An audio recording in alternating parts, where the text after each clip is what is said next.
agree or disagree with these statements about Week 16 in the NFL. More of a DFS look at this slate. So we're looking right now at the $3 million Fantasy Football Millionaire Contest for the Sunday slate. It's incredible. We give you a chance to become a millionaire every week for like 15 or 20 bucks. At quarterback, Tom Brady had under 7 fantasy points. That's a season low against the Saints in that high-powered offense. But he still has a salary more than $7,000 this week. So chase or fade that you should pay up for TB12 against Carolina and bank on a bounce-back week, Geoff. I mean, I'm kind of conflicted on this one. I do think he's going to have a bounce-back week. I do also think that you should probably fade Tom Brady at this price. And it's just because there's cheaper options with very, very similar upside. Jalen Hurts at 6,400 going up against the New York Giants.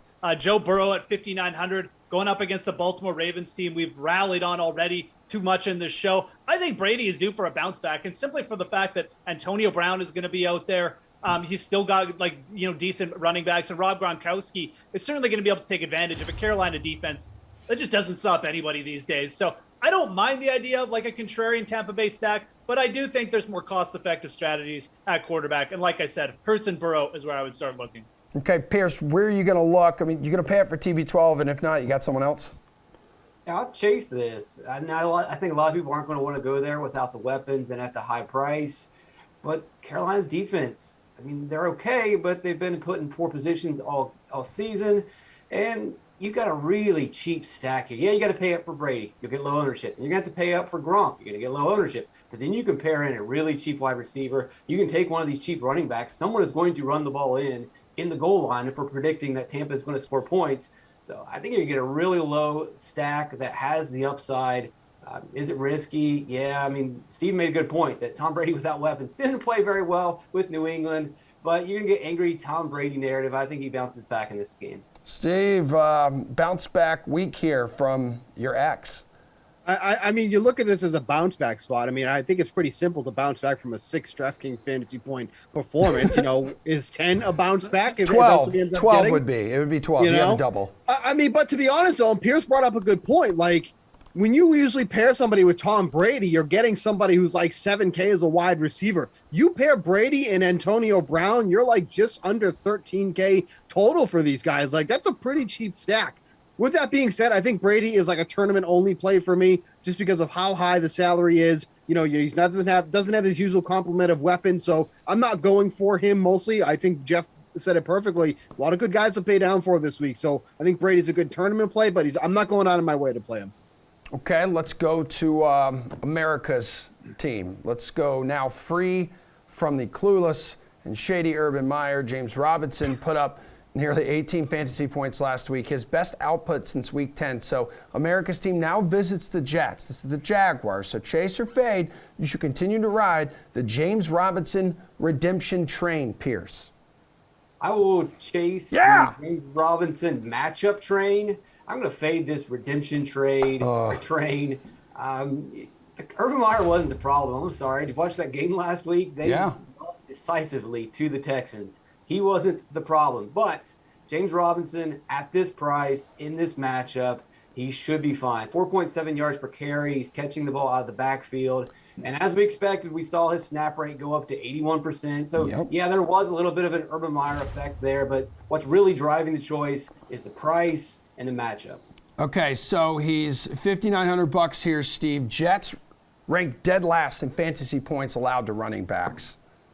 Yeah, they're absolutely horrible, right? But, Robinson was like the uber chalk last week, and you easily could have faded him, and it wouldn't have been a big deal. 17.8 DraftKings fantasy points at 5,400. Sure, it was a nice output for him at the salary that he was at, but it's not like this was this smash game that he had.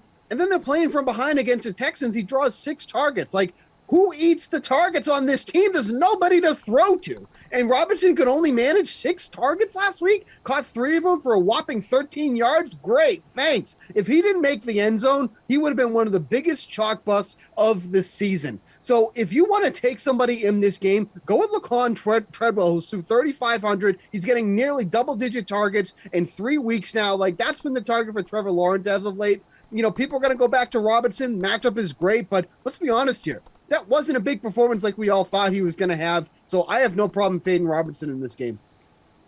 Geoff, to you. I mean, it's kind of a similar situation here. Like, I think Steve is right. Like, Robinson is probably going to he's probably locked in for like 14 to 20 points just because it's the Jets. The Jets allowed Duke Johnson to go for over 100 yards and 2 touchdowns last week, but it's really hard to put into words how bad the Jacksonville offense is. And really, like, how bad kind of James Robinson has looked just as a player over the last few weeks too. I know he's a solid running back, but sometimes, these fantasy football circles, oh, give James Robinson the ball, he's awesome. He's really not that good. Whoa. And I think there's just, I think it boils down to the fact there's a lot of pivot plays this week. You can go down to Miles Sanders, you can go up to Saquon Barkley, Josh Jacobs is there. I just feel like upside wise, I don't know if this spot is quite as good as people think, just because it's the Jags offense. Is he a cash game must? Yes. Play James Robinson if you're playing cash games. I don't know who plays cash games these days, but some people probably do. Robinson is a good value, but I don't think he's necessarily a must play for big field GPPs. Our king, J-Rob, is about to have himself a holiday feast. Also, pray for Kenny Ducey. Chargers wide receiver Keenan Allen has not scored fewer than 15.5 fantasy points. That dates back to week 6. He's $7,700 this week at the 3-11 Texans. So chase or fade Allen as a receiver you should pay up for, Steve. Yeah, look, I mean, this is the most expensive we've seen him all season long. And, it's really because he scored 3 touchdowns over the last 2 games. But, I mean, you take away some of those games, he's not exactly bringing back value on how expensive he's gotten now. He needs to score at this point to bring back that value at a season high 7,700. It's such a crap answer, but it's if I'm going to consider Keenan Allen at 77, then I'm just trying to do whatever I can to get Cooper Kupp in, who's consistently going over 100 yards in every single game. Now he faces the Vikings, such a poor secondary. Come on. I mean, what are we going to see here again? Another 100 yards? Yes, that's most likely what's going to happen here. He's seen double-digit targets in 6 straight games now. So, Keenan Allen is a fine option, but at his season-high salary, I can't say I'm going out of my way to take him this week. All right, Jeff, more than 19 fantasy points scored in 3 of the last 4 games. Yeah, I'll chase this one. I mean, I think this is a week where you're going to find a lot of value, even at the quarterback position. And we already went over some running backs that you can throw in there. And I think wide receiver, you need to pay up and probably for multiple positions. Yeah, I mean, look, it comes down to Cooper Kupp or Keenan Allen. Please try and get up to Cooper Kupp. But Keenan Allen, I mean, when's the last time he didn't get you 10 fantasy points? I don't think it actually has happened this year. The Chargers are just very good at getting in front and then letting the other team come back. And they're like, oh, we got to pass the ball again. So Keenan Allen always ends up with 10 targets. He may not have the slate-breaking type of games that Cooper Kupp does, but he's also not going to, completely bust. And you look at the wide receiver position. I mean, I tried to make Deontay Johnson happen last week, but that with Ben Roethlisberger, you can't trust him. Jamar Chase has gone cold. He could bounce back this week, but who else can you trust? DK Metcalf? No. I mean, there's nobody else. So I think you pay up for Keenan Allen. I think you probably also pay up for Cooper Kupp this week. Pierce, do you pay up for him? Keenan Allen. No, I'm going to fade. If you're one of the 5 people Jeff mentioned playing cash games, then he's probably not a bad play. But GPPs, you're going to want to get up to Kupp if you can. It's pretty tough. I would even consider going to Tyreek Hill before I went to Keenan Allen. Where I would go is go down to Jamar Chase and GPPs. We know what he can give you upside-wise in a decent match or a really good matchup against Baltimore. We saw him get 2 touchdowns in that previous game. And then just speaking of Cincinnati, there's a lot of value there as well with your receivers. I mean, Steve called Tyler Boyd last week. He found the end zone. You look at the last time Baltimore faced Cincinnati, T. Higgins had a big game. I'm much more likely to roster Cincinnati receivers than I am Keenan Allen. All right, looking a little further down the board here, more than $2,000 less than Keenan Allen. We have Lions wide receiver Amon-Ra St. Brown checking in at $5,600.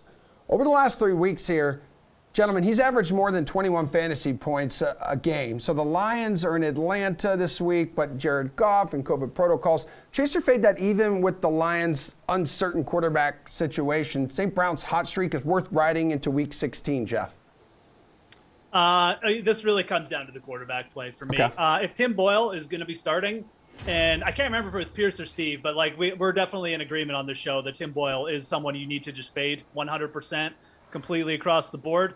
David Blau, Mr. Blau, as I like to refer to, actually isn't bad. I would chase him on St. Brown if it was David Blau. We've seen him put up some numbers, and really, the matchup is great. I mean, if it was Goff starting, I'd absolutely love him on St. Brown because Atlanta is terrible against defending against the wide receiver position. They're just a bad team in general. They're not going to put a ton of pressure. They're not going to have a huge ball control, for the whole game or something. And Amon-Ra St. Brown, like you said, now getting double-digit targets. But you've got to wait and see on this one. If Tim Boyle gets announced as starter, run. Just run the other way. Bet the Falcons. Do whatever. Hey, Pearce, you agree? Or regardless of who starts at quarterback, he's a rock-solid play. No, I mean, I would Chase, but we have to put the caveat that Goff has to play. I am the Detroit apologist, so of course I'm going to play the Detroit player one more week. But you look at what amon-ra St. Brown does. He plays in the slot the entire game. That means he's not going to be guarded by A.J. Terrell, who has almost a 90 PFF grade. Atlanta 30th in pass DVOA, 30th in pass DVOA against slot receivers. So as long as Goff is playing, I know his prices come up, but this is still one more week where you can go to St. Brown if Goff's playing. Okay, Steve, Falcons ranked 29th against wideouts in fantasy this season.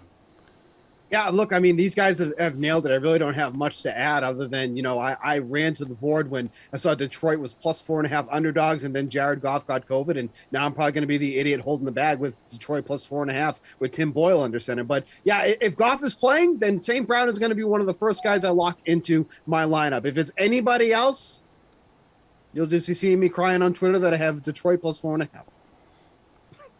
All right, man. I love you on Twitter. You're great. You're a fantastic follow.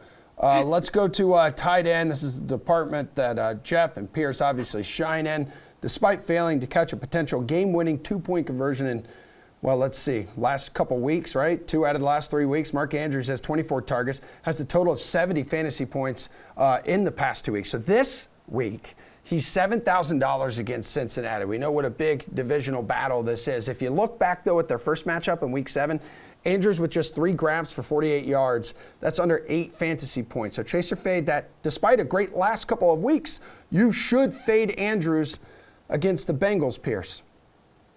Fade Mark Andrews against the 26th ranked against tight end defense in the Bengals, 25th most fantasy points allowed, which sounds crazy to do the fade, especially if Huntley plays. But it looks like Lamar's going to play. And even if Huntley plays, I'm still going to stay firmly on team tight end punt. You've got plenty of options. Zach Gentry is going to fill in for Pat Freiermuth this week. CJ Uzomah is going to go against a Baltimore team that struggles against tight ends. James O'Shaughnessy led Jacksonville in receiving last week. And then last on my list, Cole Kmet. He got an early week price. He exploded in his game. He gets a really good matchup against the Seattle team that struggles against tight end. Andrews, good spot, but this is a punt tight end week. Steve, no matter whether it's Lamar Jackson, though, or Huntley under center, he's going to be a featured target.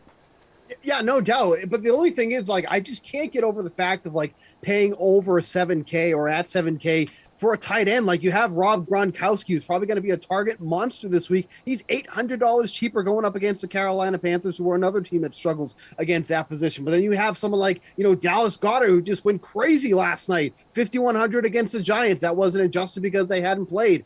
Even someone like, Gerald Everett. I keep bringing this name up, but he just keeps getting targets. I don't know why he keeps getting targets, but Seattle wants to throw to him. If they want to throw to him, I'll take him at 3,700. His price point has just not moved for weeks now, despite the target share on the rise. So Andrews is an attractive option. If you're paying down to some of these other positions, it's easy to get, Andrews in. But if I'm paying up, it's not going to be someone like Andrews. It's going to be someone like for Cooper Kupp or for one of these more expensive wide receivers. Yeah, Geoff, I know you don't like paying up for tight ends. You got Kittle playing on Thursday. Kelsey's status is in doubt for Sunday. So this man is the top choice on paper. You brave enough to do it?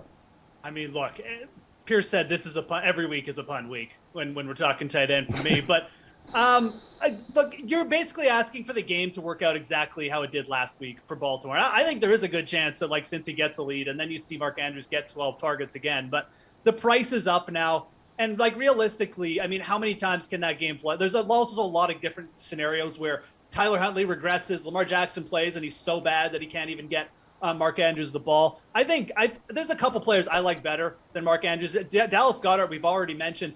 New York Giants are not good against the tight end position either. Dallas Goedert finally starting to look like Mark Andrews, basically, averaging 18 yards per catch over his last few games. We've always talked about this guy has the athleticism, and it's finally starting to show through. I think Philly puts the beat down on the Giants this week. And then Pearce mentioned Cole Kmet. This is a great matchup against Seattle. They're second worst in terms of yards per pass attempt against over the last 3 games. I think that Cole Kmet's in this place where he could get 10 plus targets, potentially even push for like 100 yards. I think Cole Kmet is a breakout player eventually, and this is the spot that it'll happen if it does happen this year.